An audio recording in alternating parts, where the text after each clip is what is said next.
Bom, gente, estamos aí reunidos mais uma vez, né, para aprendermos um pouco mais aí a respeito da Box, né, a Bíblia Original Codex. Já vimos todo o Evangelho de Mateus, vimos também os capítulos 1 e 2 de Marcos, e hoje vamos avançar mais um pouco, né, abordando aí os capítulos 3 e 4. Mas, antes, né, da gente iniciar aí a abordagem dos dois capítulos de Marcos, vamos cantar mais uma vez.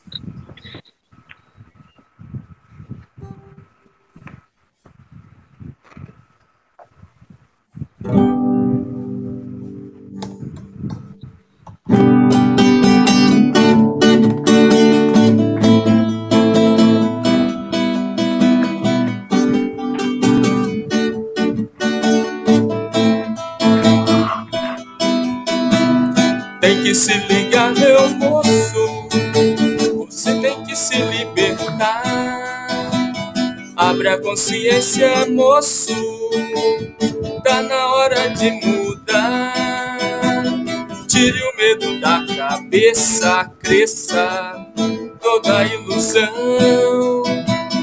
As amarras do sistema queima da religião.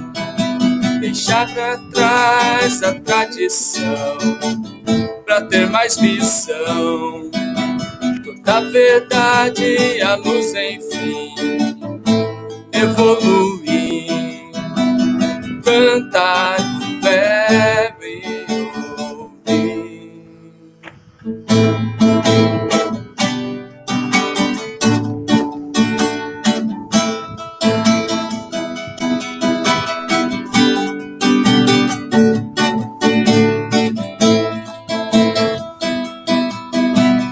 Tem que se ligar, seu moço, você tem que se libertar. Abre a consciência, moço, tá na hora de mudar. Tire isso, desça, cresça toda a ilusão. As amarras do sistema queima da religião. Deixar pra trás a tradição pra ter mais visão. Toda a verdade e luz enfim e evoluir. Cantar o verbo e ouvir.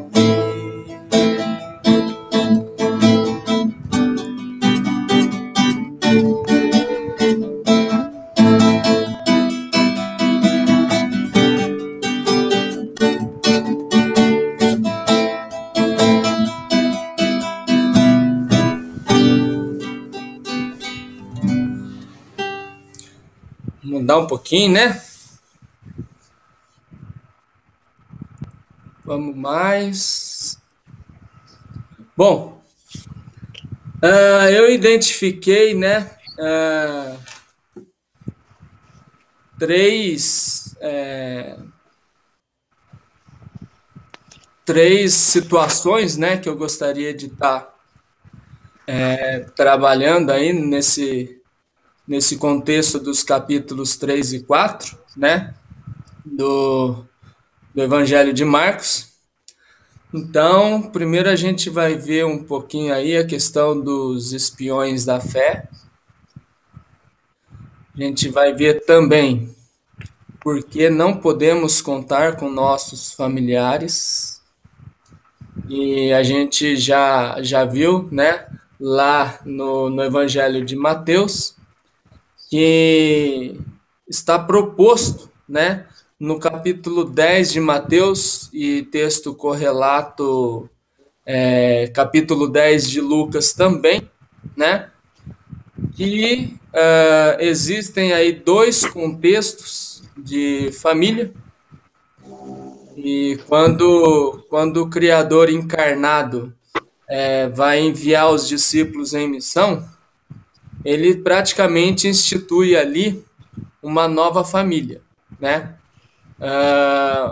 Mostra a questão do delta para baixo entre os familiares, né, de sangue, vamos dizer assim, e, e abraça, né, abraça aqueles que no contexto lá de, de Mateus 10, Lucas 10, vão ser rejeitados, né, por seus familiares por causa da verdade.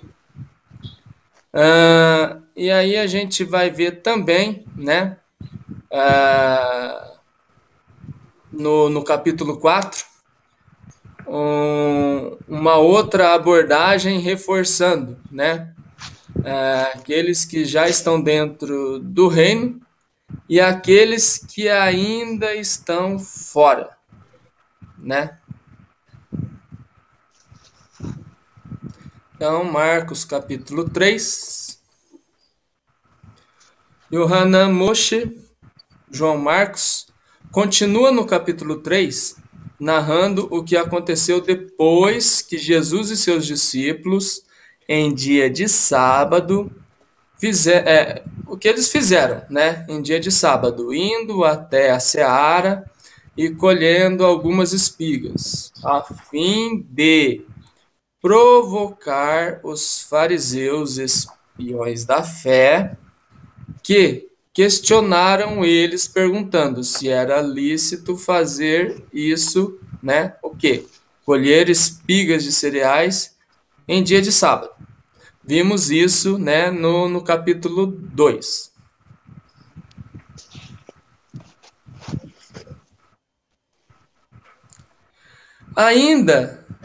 Ainda nesse mesmo dia de sábado, né, continuando agora no capítulo 3, nosso Supremo Mestre entra novamente na sinagoga. Lembrando que quando dissemos na última, que como dissemos, né, na última reunião, ele já tinha estado na sinagoga logo pela manhã, ensinando. Então aqui, gente, só fazendo uma pausinha antes de dar sequência, eu achei legal, né, a forma como as coisas são conduzidas aqui, no sentido de a gente não tratar simplesmente o capítulo 2 e o capítulo 3, né, como sendo independentes, né, mas a gente vê que há uma continuidade, né, aí entre um capítulo e o outro. Então, eu estou fazendo alguns links aqui em relação àquilo que a gente já viu na reunião passada e, na verdade, tá continuando agora, né, no início do capítulo 3. Então, a gente viu que na reunião passada que Jesus já tinha, logo pela manhã, entrado pela primeira vez, o texto deixa claro, né, no capítulo 2, que ele estava entrando pela primeira vez, e ele ensinou, né, enquanto ele estava nesse primeiro momento na sinagoga.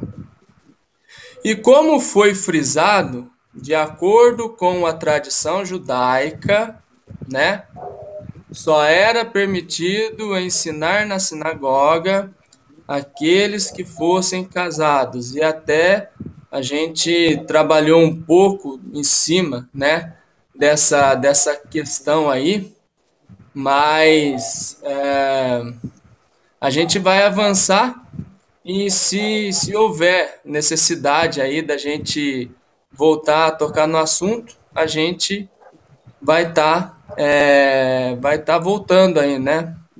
Tranquilamente. E ao entrar novamente na sinagoga, encontra ali um homem que tinha uma das mãos mirradas, né?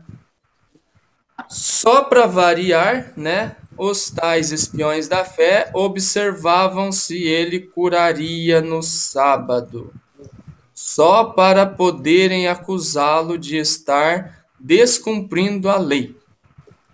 Já aí, gente, eu coloquei entre aspas aqui como, né, um pensamento dos líderes lá, né, dos bíblias que na reunião de hoje vão ser chamados de espiões o tempo todo. Já o vimos colhendo espigas de cereais. Vamos ver se irá novamente transgredir a lei, curando no dia sagrado. Então, nosso Supremo Mestre, conhecendo a intenção dos espiões, disse ao homem da mão mirrada que se colocasse no meio, que ficasse em evidência, né, para que todos vissem. Para que todos no recinto pudessem vê-lo, então questionou a todos, perguntando se era lícito fazer o bem ou o mal, mesmo no dia sagrado. E todos permaneceram calados. Indignado com a postura dos religiosos, nosso Supremo Mestre cura o homem. Por causa disso, os espiões da fé foram até os herodianos para se aconselharem com a intenção de providenciar a morte do nosso Supremo Mestre, né? Então, eles ficaram de olho, né? Ficaram literalmente espionando. E porque Jesus, né, descumpriu a lei, como a gente viu no capítulo 2, colhendo espigas de cereais em dia de sábado, e agora torna a descumprir a lei dentro do lugar, né? Assim, onde eles se reuniam, né? No sentido de, claro, eu vejo aqui, logicamente, a dualidade também, né? Eu vejo ele compadecido do homem que tinha uma das mãos mirradas e ao mesmo tempo, né? E ao mesmo tempo cutucando a liderança, né? Desafiando a liderança, descumprindo a lei no dia sagrado, né? Então, por causa disso, os escribas, fariseus, bíblias, espiões da fé foram até os herodianos para se aconselharem com a intenção de providenciar a morte de nosso Supremo Mestre Jesus Cristo. Então, nosso Supremo Mestre se retirou com seus discípulos para o mar, mas uma grande multidão os seguia.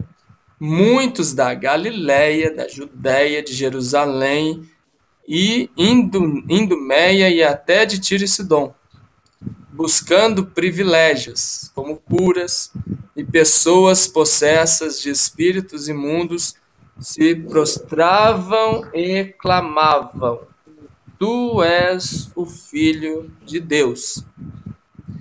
E eram ameaçados por ele, pois não queria que soubessem quem ele era de fato, né? Então, os únicos ali que estavam reconhecendo ele eram os espíritos imundos, e Jesus estava mandando, né, os espíritos ficarem calados, porque ele não queria, né, que ele não queria, né, que se propagasse mais ainda aí a identidade dele, né? Porque como a gente já viu lá no contexto ainda dos capítulos 1 e 2, ele já estava tendo uma certa dificuldade, né, de dar seguimento à missão dele, por conta das perseguições, né, realizadas aí pelos religiosos. Então Jesus subiu ao monte, chamando alguns para acompanhá-lo, e escolheu 12 para estarem com ele, recebendo treinamento para ajudá-lo em sua missão. E foi com os 12 para uma casa, e outra vez a multidão se juntou a eles. Eles nem tinham condições de se alimentarem ou descansarem, pois era muita gente buscando seus próprios interesses.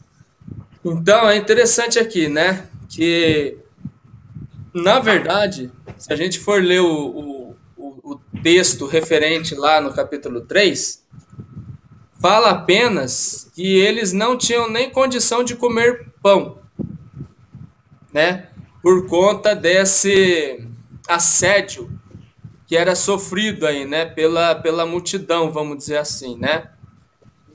Mas a gente entende, né? E vamos ver isso daqui a pouquinho no capítulo 4, que a dificuldade era tanto no sentido de alimentar quanto no sentido de descansar, né?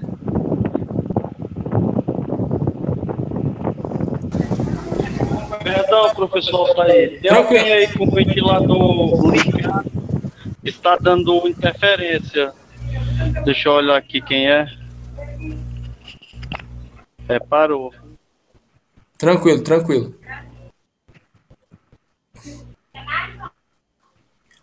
Ok. Dando sequência, a gente vai ver daqui a pouquinho, né, no capítulo 4, que Jesus, além de não conseguir nem se alimentar, a gente vai ver também, né, que ele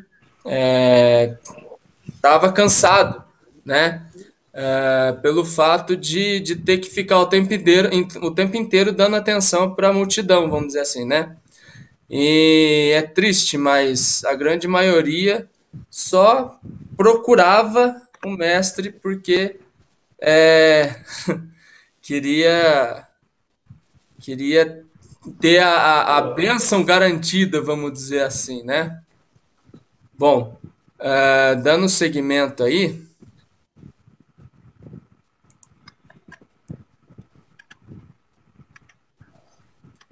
ao ouvirem isso, ó, aqui, gente, entra o segundo assunto que apenas Marcos registra, né?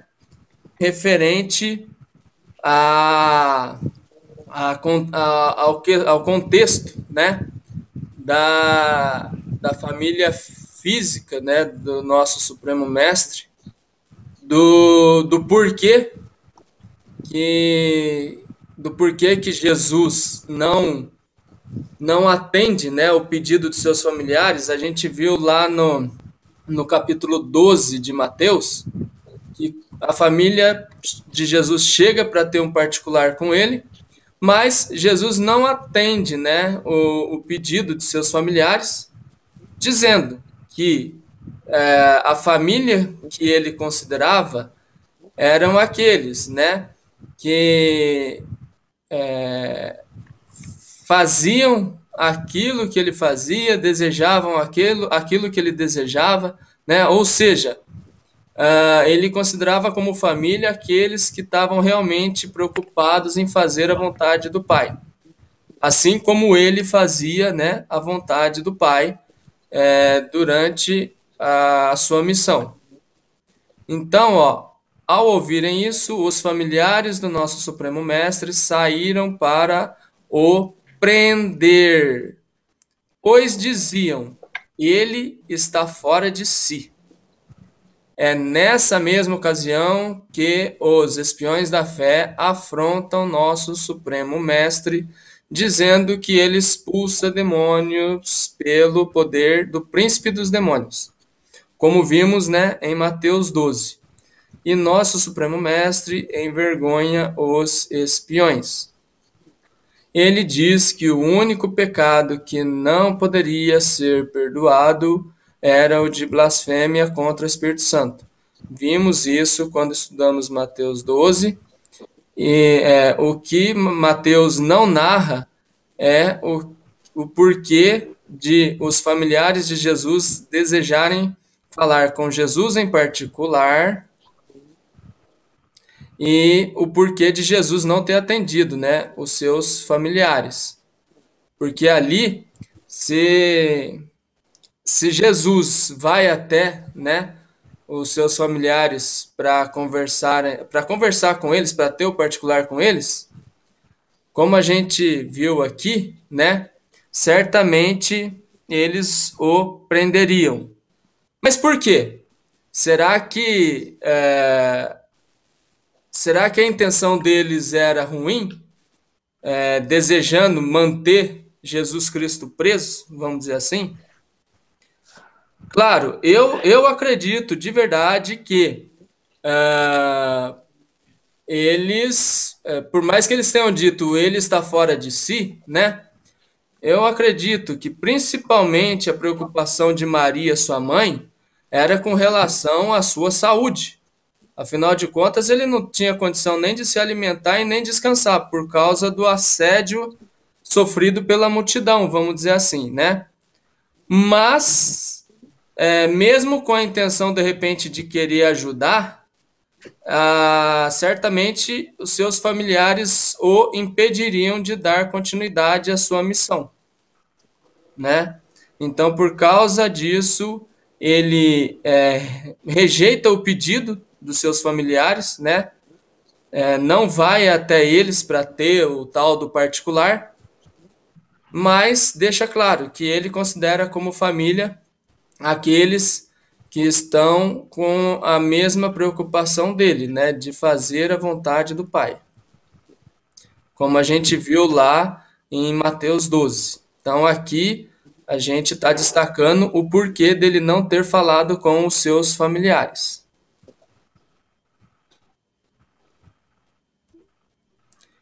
Marcos capítulo 4. Vimos nos capítulos anteriores nosso Supremo Mestre ensinando na sinagoga. Agora ele começa a ensinar à beira-mar. E ensinava muitas coisas à multidão, por meio de parábolas, dizendo: um semeador saiu a semear. Nós já vimos isso em Mateus, né? Sobre os 4 tipos de solos, onde 3 representavam, né, delta para baixo, a semente lançada à beira do caminho, a semente lançada em solo rochoso, né? E a semente lançada no meio dos espinhos, né? E apenas um tipo de solo delta para cima, né? Que foi a semente lançada em boa terra. Depois do ensino, estando apenas Jesus e seus discípulos,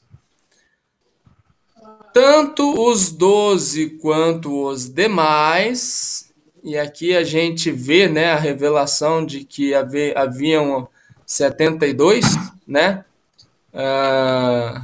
Os 12 estavam inclusos, né, nos 72. E perguntaram por que Jesus estava ensinando por parábolas. E nosso Supremo Mestre respondeu: a vocês é revelado o mistério do reino de Deus.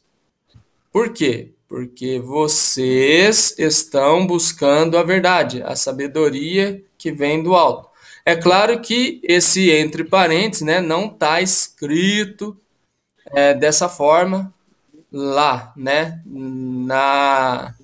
no contexto lá. Mas temos aprendido, né, e Tiago ele vai mencionar depois, né, que devemos buscar a sabedoria que vem do alto, né? Então, a questão é que eles estavam ali preocupados em fazer a vontade do Criador, né? Então, por isso estava sendo revelado a eles o mistério do reino de Deus.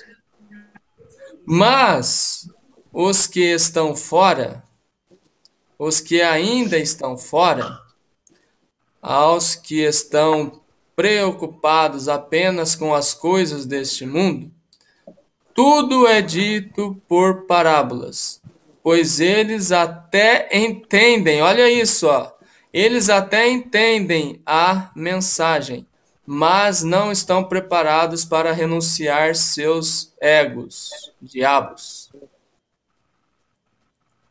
Isso a gente vê, né, assim, a partir do texto de Isaías, lá no capítulo 6, versos 9 e 10, né? Que, na verdade, eles ouvem a mensagem e não entendem, né, a mensagem. Por quê? Porque o foco deles, né, está ainda nas coisas deste domo, vamos dizer assim, né? Eles ainda estão apegados à matéria. Então, por causa disso, eles não estão preparados para conhecer os mistérios do reino de Deus. E isso Jesus falando, né, para seus discípulos em relação à multidão, né, que estava ouvindo.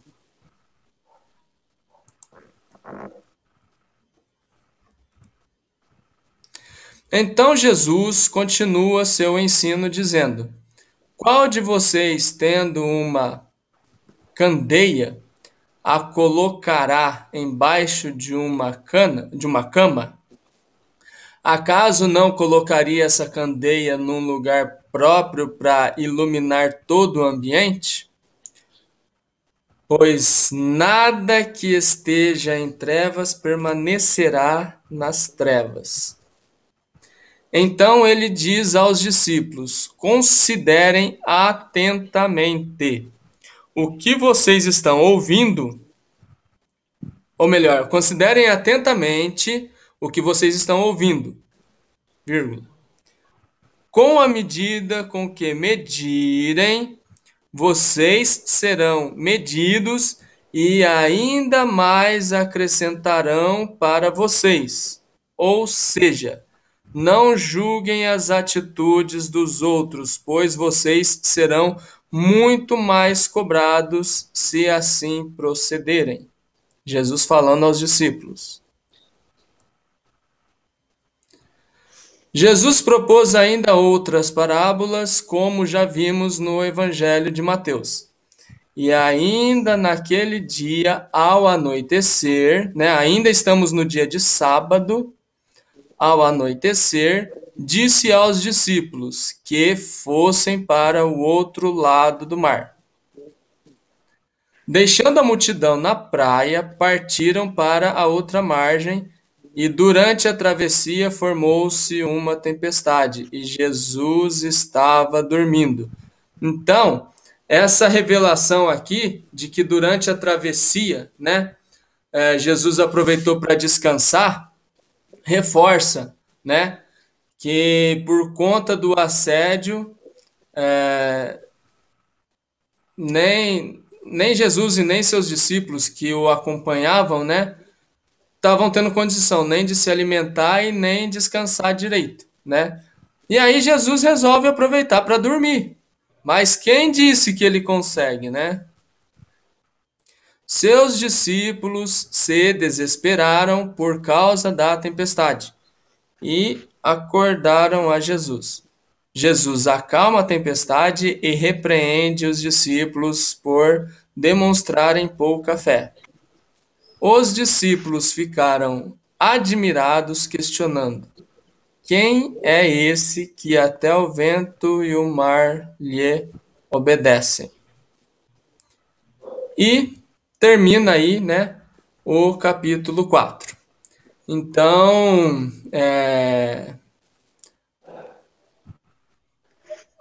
tanto o capítulo 3 quanto o capítulo 4, né, eles são breves, né?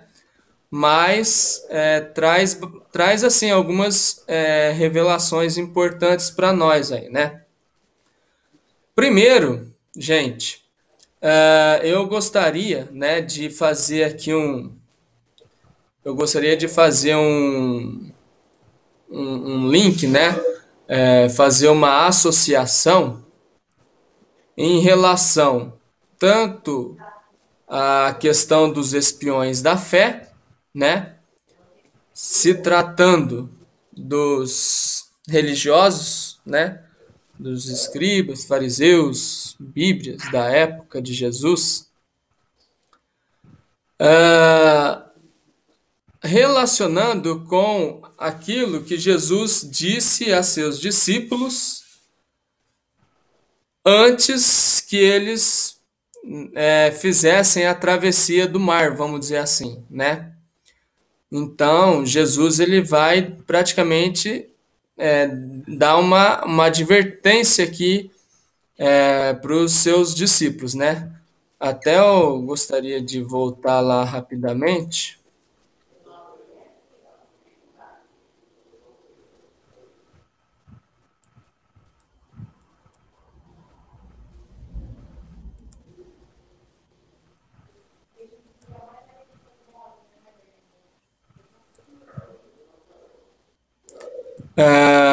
Então Jesus fala para os discípulos, né, que não deveriam, é, eles não deveriam ficar observando, né, e o comportamento das outras pessoas no sentido de julgar, vamos dizer assim, né? Porque como eles estavam recebendo, né, o, o ensino, eles seriam muito mais cobrados, né, se procedessem mal. Porque tá certo que existem momentos em que há necessidade da gente denunciar aquilo que está acontecendo de errado, vamos dizer assim, né? Mas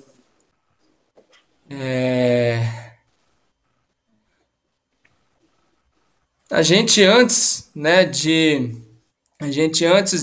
fazer, né, julgamentos e tal, a gente tem que ver como que está a nossa situação, né? Então, eu particularmente penso o seguinte: se for possível chegar pessoalmente, né, na pessoa que você vê que está errando, e Jesus vai falar isso, né? Lá quando entra no contexto das delta chances. Se você vê que a pessoa está errando, o correto é o quê? O correto é você chegar pessoalmente na pessoa, alertar a pessoa do erro que ela está cometendo, na expectativa de que ela perceba que está errando, se arrependa e deixe de errar, vamos dizer assim, né?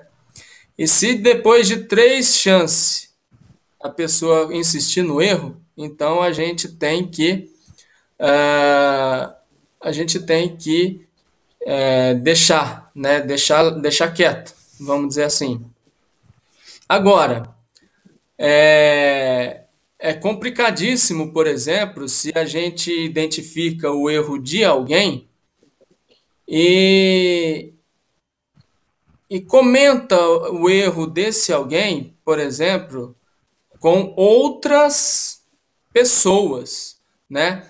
Que assim, não tem nada a ver com a questão em si, vamos dizer, né? Isso, ainda que a gente converse com pessoas, né, que seja assim da nossa confiança, talvez até no sentido de desabafo, puxa, por que que, por que que tal pessoa está agindo dessa forma? Será que ela não entendeu ainda, né, que é para fazer diferente, coisa e tal? O correto é você é você perguntar para a própria pessoa se ela entendeu ou não. Se ela não entendeu, você explica, né? Agora, se você conversa com outras pessoas, você vai estar, de certa forma, sendo uma espécie de espião também, né? Que está meio que tomando conta da vida da outra pessoa, no sentido, né, no sentido de criticar aquilo que a outra pessoa está fazendo, vamos dizer assim, né? E eu só gostaria de ressaltar isso porque está dentro aí do contexto abordado, né? Primeiro a gente vê a situação dos espiões e depois a gente vê aí um particular entre Jesus e os discípulos, onde Jesus traz uma advertência para os discípulos, né? Aí, se vocês quiserem verificar isso, né, de uma forma, vamos dizer assim, mais detalhada, isso vai acontecer lá no capítulo 4 de Marcos, logo após a explicação, né, da parábola do semeador. Então, ele transmite o ensino da parábola do semeador, e é interessante que, como a gente viu em Mateus, em Marcos também acontece a pausa entre a parábola do semeador e as demais parábolas, né, os demais ensinos de Jesus. E Jesus vai explicar a parábola do semeador antes de dar continuidade aos ensinos. Vimos em Mateus e no capítulo 4 de Marcos vai acontecer a mesma coisa. Mas vale a pena, né, a gente se atentar lá no capítulo 4, principalmente quando a conversa está sendo eso com S, né, entre Jesus e os seus discípulos. Então tem essa questão dos espiões, né, associado com essa advertência de Jesus aos discípulos. A questão que a gente vê apenas no Evangelho de Marcos, sobre o porquê de Jesus não ter atendido, né, os seus familiares, porque a gente vê no capítulo 12 de Mateus que simplesmente Jesus ignora seus familiares, né, quando dizem que querem ter um particular com ele. E agora no capítulo 3 de Marcos a gente tem um entendimento do porquê Jesus ignorou seus familiares, né? Caso ele tivesse atendido o pedido de seus familiares para ter o particular com eles, certamente ele teria dificuldade em dar continuidade à sua missão, né? Como vimos hoje lá no capítulo 3. E, por fim, né, ainda dentro também do contexto da explicação aqui da parábola, né, do semeador, os discípulos questionam Jesus, né, de por que está ensinando por meio de parábolas e tal. É até interessante que Marcos revela, inclusive, o seguinte. Eu acabei não mencionando, mas vocês vão verificar, né? Mesmo na BS, mesmo na Bíblia Sagrada, Jesus, né, perguntando para os discípulos, mas nem vocês conseguem entender o que eu estou falando, vamos dizer assim, né? Mas aí ele vai e explica. Então, ele explica o sentido da parábola e revela, né, que aos discípulos que estão preocupados em fazer a vontade do Criador, revelados os mistérios, né, e Jesus afirma que eles já estão fazendo parte do reino, vamos dizer assim, né, e aqueles, né, que ainda não fazem parte, que ainda estão fora do contexto de reino, que eles até entendem a mensagem, mas é aquilo que a gente viu, né? Da semente no meio do solo rochoso, que chega uma hora que a semente acaba sendo sufocada, vamos dizer assim, né? Tanto por conta do solo rochoso, quanto por conta aí dos espinhos, né? Então, diz respeito àqueles que até entendem a mensagem, mas não estão preparados, né? Para se posicionarem em relação ao que está sendo ensinado, vamos dizer assim. E fica, né, uma pergunta para nós, porque estamos tendo, né, uma oportunidade de ouro aí, né, de termos aí o, o real conhecimento da verdade, né? Ah, estamos tendo a oportunidade de olhar para os evangelhos de uma forma coerente, de acordo com aquilo que temos aprendido, né? E como a gente tem se posicionado em relação a isso, né? Até que ponto a gente está realmente disposto a se desprender das coisas desse mundo para poder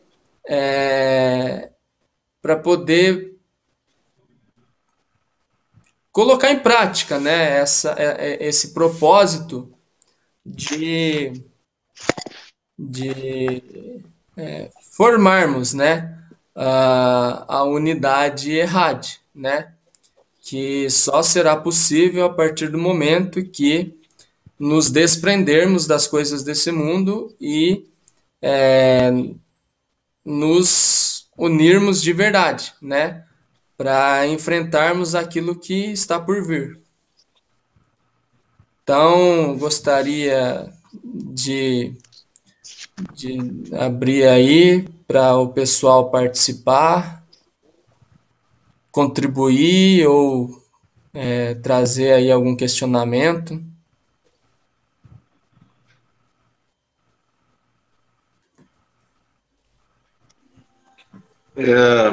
Deixa eu dar só uma palavrinha. Vocês estão me ouvindo bem? Sim. Eu queria só ressaltar, professor Altair, nas deltas questões que você levantou, Sim. queria só ressaltar para que a gente consiga enxergar um detalhe, que às vezes esses detalhes, essas informações, elas passam despercebidas por nós. Sim. Mas se você observar os 3 pontos no qual você levantou, você tem em cada ponto desse você tem uma situação de dualidade. Certo. Tanto quando Jesus estava ali praticando o bem, com aquele homem ali com um problema na mão, Isso. você tem o delta para baixo dos espiões, que são incapazes de enxergar a bondade independente da tradição. Sim. Então você tem a primeira dualidade nesse ponto, nesse aspecto. No segundo aspecto que você levanta, né, por que não podemos contar com os nossos familiares, que faz referência à chamada de atenção por parte de Maria e dos familiares de Jesus. Você tem Jesus praticando o bem com a verdadeira família dele, até aquele momento, praticando bem, e você tem Maria e os parentes de Jesus puxando o delta para baixo no sentido de que estavam preocupados com a saúde do nosso mestre. Sim. E no terceiro ponto, você levanta já a dualidade, já fica bem claro, o grupo de dentro do contexto ali da revelação do Criador, e os de fora que se aglutinavam em torno do Mestre para alcançar os seus interesses pessoais, a resolução dos seus problemas. Sim. Né? E quando você levanta esses 3 pontos, esses 3 aspectos, e que fica bem claro para a gente esses pontos de dualidade,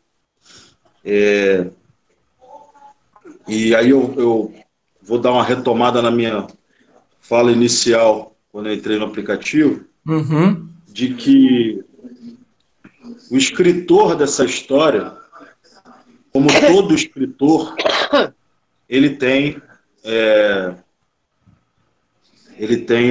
um modo, uma maneira, uma característica, um jeito, um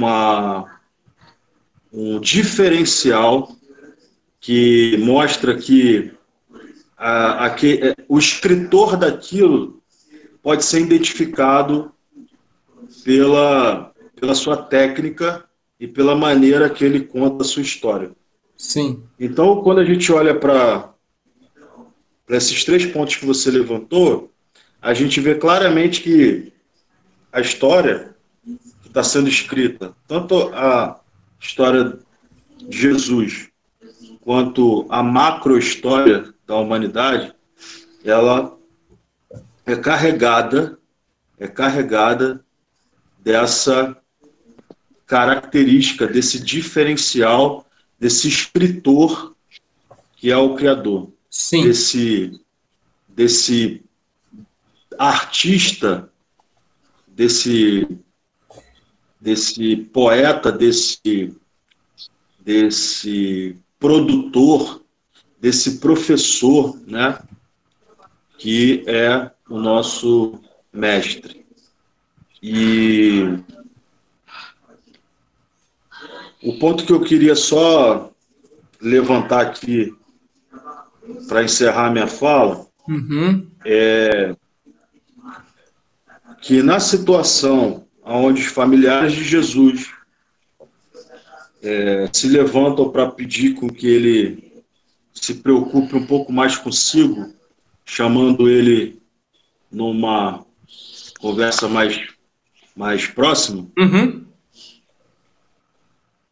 Jesus, e aí está bem escrito dessa maneira na Bíblia original Box, na Bíblia Codex: ouvir as minhas palavras é a vontade do Criador. Isso que Jesus fala para os seus familiares. E hoje, como é um dia dos pais, né, um dia de comemoração dessa figura aí, né, do pai, a gente percebe que a representação da família para o nosso mestre, ela está extremamente associada a ouvir as palavras do Criador, ouvir as palavras, fazer a vontade do Criador, estar diante da vontade do Criador, da vontade do meu Pai. E ouvir essas palavras significa dizer que eu vou apenas ouvi-las? Significa dizer que eu estou como a multidão que não deixava Jesus se alimentar nem dormir? Significa dizer apenas ouvir essas palavras? Ou seja, me tornar uma pessoa cheia da palavra do Senhor, é assim que a gente escuta no sistema religioso, uma pessoa inflada com a palavra, inflada com o ensino, inflada com o que aprende de maravilhoso daquilo que o Criador tem para ensinar. E o meu questionamento é: estamos aqui hoje fazendo a vontade do Mestre para quê? Estamos fazendo a vontade do Criador aqui, lendo a Bíblia Codex, estudando um texto, levantando ponte, enxergando coisas profundas. Para quê? Uhum. Qual é a nossa intenção, qual é o nosso intuito e qual é o nosso objetivo final em fazer a vontade do Criador, que é ouvir as suas palavras. Então essa é a pergunta para a gente. Legal. Mais alguém? Uma reflexão profundíssima do professor Bruno aí, né? Isso para martelar em nossas consciências. Isso aí.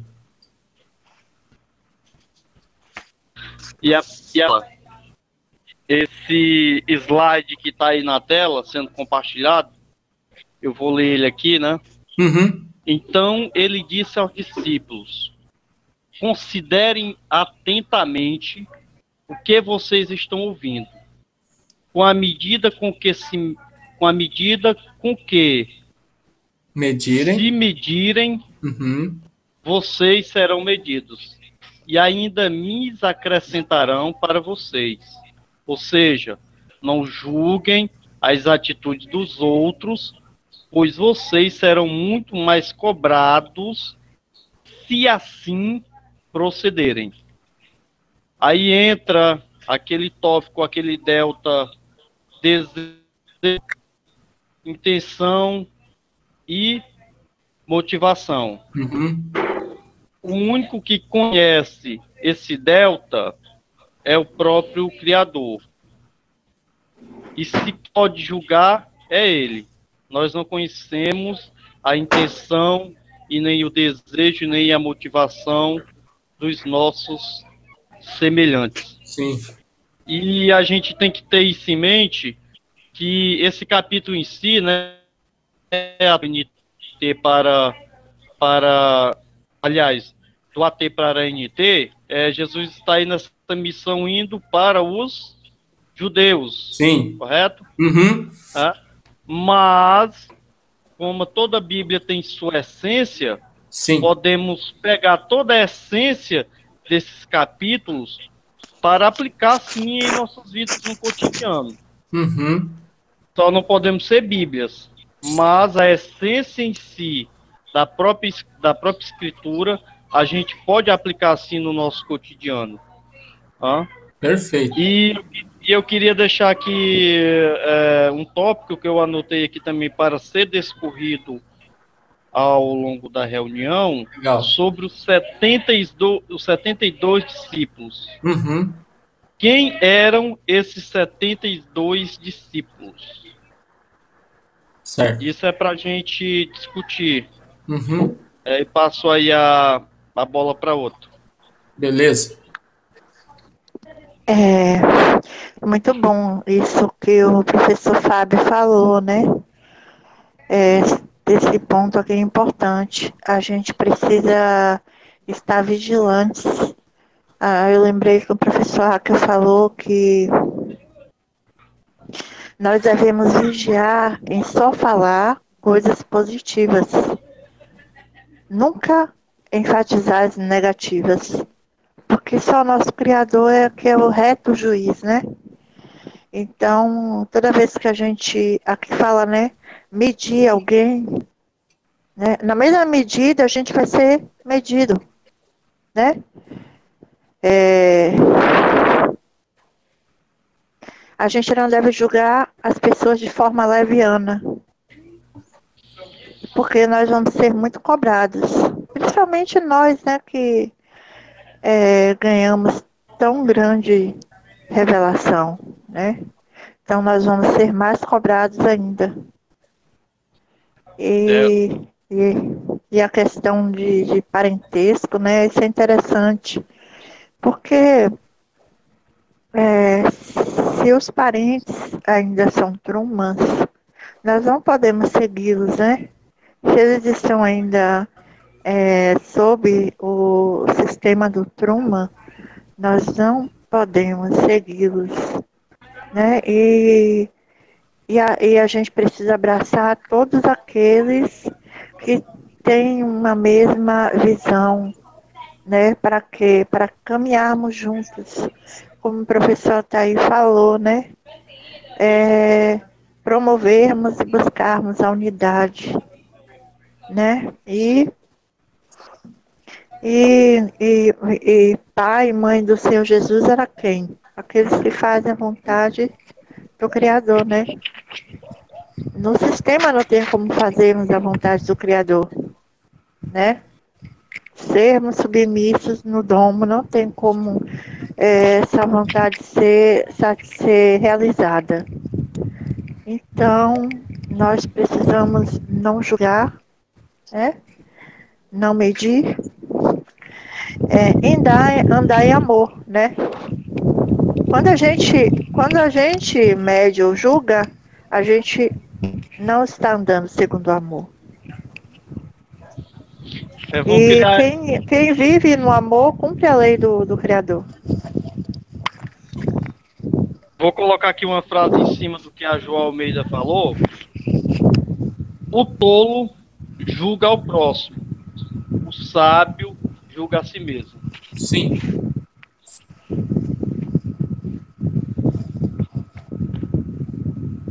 É aquela música, né? Metanoia, metanoia. O seu dedo apontado vira para o seu lado, né? Essa deve ser a nossa realidade.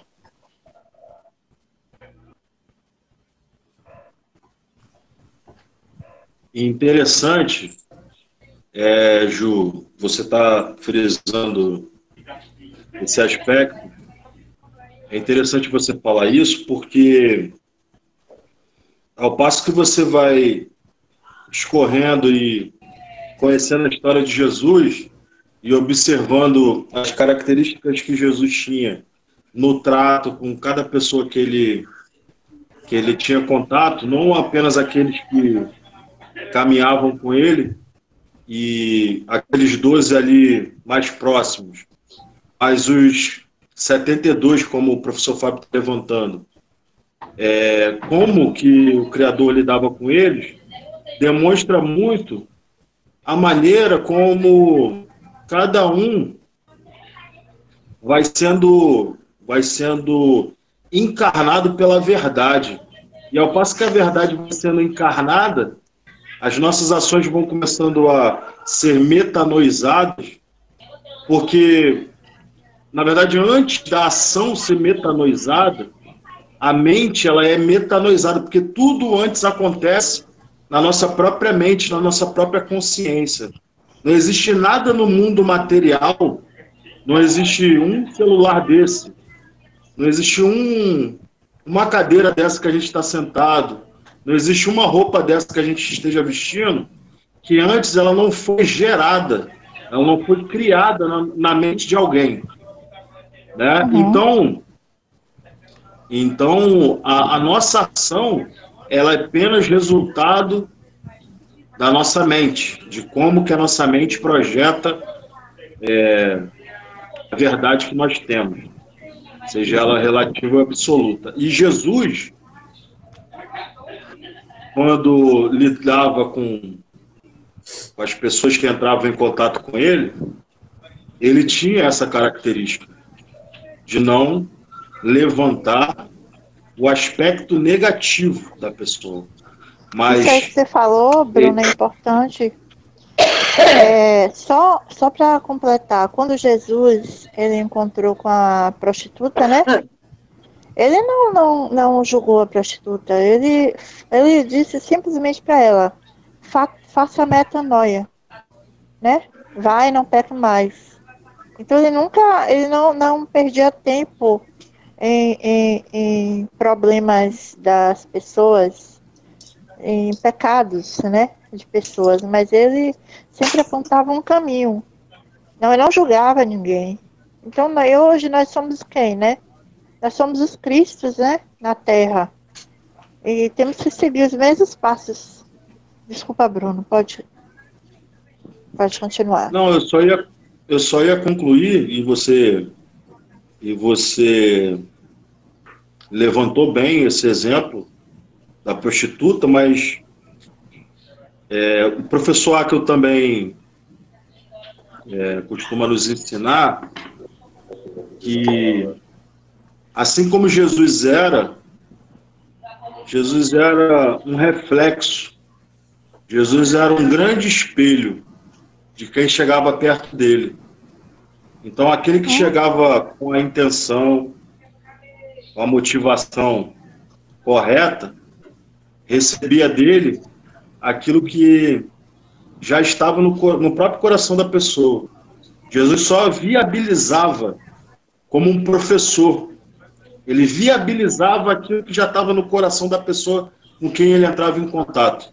E o papel do professor também é esse, viabilizar o desejo do aluno, trazer o aluno para o ponto aonde o aluno precisa estar e ainda não tem toda a habilidade necessária para chegar só. E o professor Akel nos ensina assim, que devemos ser espelho. E no evento dos familiares de Jesus, ele se comportou como um espelho diante do pedido de Maria e dos seus parentes. Ou seja, se a intenção era tirar Jesus daquele ambiente para que ele descansasse, Jesus já tinha a própria missão de entregar tudo que ele tinha, até o próprio corpo. Então aquilo ia de encontro oposto à missão dele, né? Então, mas se Jesus fosse a encarnação da religião, por exemplo, ele também pegaria uma pedrinha daquela para lançar na mulher, né? Mas como ele era o próprio amor encarnado, ele apenas apontou um caminho da salvação, né? Da mulher. Exatamente. O caminho do acolhimento, do perdão, do amor, do cuidado, do entender, do entendimento, de entender o que aquela pessoa que está chegando perto dele precisa. E aí volta para as aulas da semana que passou, sobre o fato da gente saber discernir ou não. Então, tudo, de certa forma, se interliga, né? Quando entendemos que, ao encarnar o Espírito de Jesus Cristo, cada um começa a refletir aquilo que Jesus Cristo fazia. E tudo que ele fez foi só amor. Verdade. Gente, é o seguinte, ouvindo o Bruno e a Ju falando aí, eu acabei fazendo uma associação aqui no seguinte sentido. Eu percebi que a Ju me insistiu um pouco, né, no contexto da mulher que foi pega em adultério aí, coisa e tal, e o Bruno falando, né, sobre essa questão de da mesma forma que Jesus, né, Jesus era espelho, temos que também ser espelhos do próximo, vamos dizer assim, né? E aí, quando eu digo espelho do próximo, esse próximo pode tanto ser uma pessoa do bem quanto uma pessoa do mal, vamos dizer assim, né?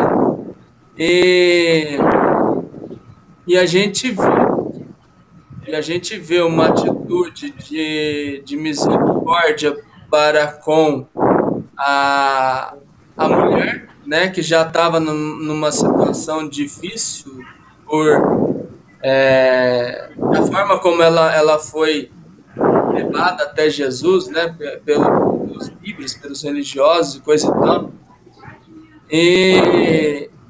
E assim, Jesus ele olha a intenção e ele faz questão de deixar registrado através dos autores, né, dos evangelhos, o seguinte: a mulher não tinha expectativa de ser salva.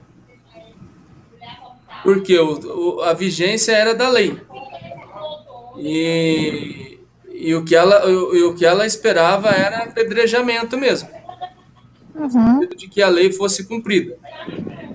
Então ela não tinha expectativa de ser salva. E ela alcançou salvação ali. Uhum. Ao passo que, ao passo que, Valeu, obrigado você. Tô oferecendo aqui, né? É, tu é. É, sim, é. ao É passo que verdade. Jesus, né, Jesus não, ao passo que os religiosos, né, da época lá, ah, se consideravam, né, se consideravam pessoas salvas, pessoas pessoas que estavam fazendo, né, a, a vontade do Criador, seguindo a lei de Moisés e coisa e tal. E Jesus vai falar em Mateus 23, né? E além de eles estarem indo para o inferno, ainda estão levando com eles, né? Aqueles que seguiam eles, vamos dizer assim, né? Então, e aí isso vai de encontro com aquilo que Jesus fala também, né? Aquele que tenta salvar a sua vida ou aquele que acha, né, que já está com a salvação garantida e está preocupado apenas com a própria salvação, esses irão perder a salvação. Mas aqueles, né, que aqueles que estiverem dispostos a, se necessário for, entregar a própria vida, né? Por amor do nome dele, vamos dizer assim, né? Esses estarão com a salvação garantida, vamos dizer assim. Então, é interessante que fica assim, o que está escrito, a gente vê na prática, se a gente for comparar, né? Pessoas que nem prostituta, publicano, né? Pegando o exemplo do publicano e o fariseu também, né? Orando, né? O fariseu batendo no peito, né? Falando de si mesmo e coisa e tal. E o publicano simplesmente reconhecendo a sua condição de pecador, né? Ser propício a mim, pecador. Vamos dizer assim, né? Então, assim, é totalmente incoerente, né? De acordo com aquilo que está escrito, a gente achar que a ideia é buscar a salvação própria, né? E achar que simplesmente por fazer uma oração de confissão já está com a situação garantida, vamos dizer assim, né? Tremendo Tem engano. professor Freire. Sim? É o famoso a salvação é individual do sistema religioso. É cada um por si e Deus por todos. Isso que você está falando é exatamente isso. Triste. Realmente isso é muito triste. E se a gente observar, atropelando aí a conversa Sim, dos nossos professores, se a gente observar toda a BS e a Box, a gente pode perceber que Jesus aí, ele dá uma chibatada nos religiosos e nos próprios discípulos, né? sim, sim. Ele aponta, tá vendo aquilo? Não faça o que eles fazem. Ensina a partir de metáforas.